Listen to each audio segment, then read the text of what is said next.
আবারও পুলিশের বড় সড় সাফল্য। একটি ঘি কারখানা থেকে 350 কেজি ভেজাল ঘি সহ সরঞ্জাম উদ্ধার করল পুলিশ।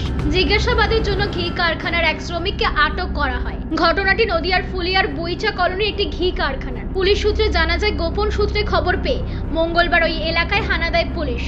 এরপর বিজয় কৃষ্ণ সাহা নামে এক ঘি ব্যবসায়ীর বাড়ির কারখানা থেকে 350 কেজি ডালডা ও ভেজাল ঘি উদ্ধার করে পুলিশ। যদিও পুলিশ আসার আজ পেতেই পলাতক হয়ে যায় ঘি কারখানার মালিক। এর আগেও একাধিকবার ওই এলাকায় বিপুল পরিমাণে ভেজাল ঘি সহ সরঞ্জাম উদ্ধার করেছে পুলিশ।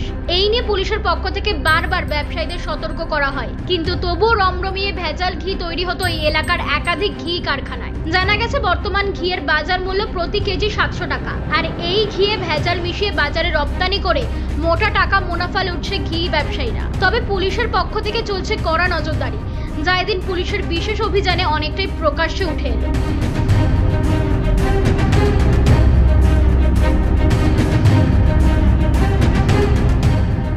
নদিয়া থেকে সুরজিৎ দাসের রিপোর্ট, ইউ বাংলা টিভি।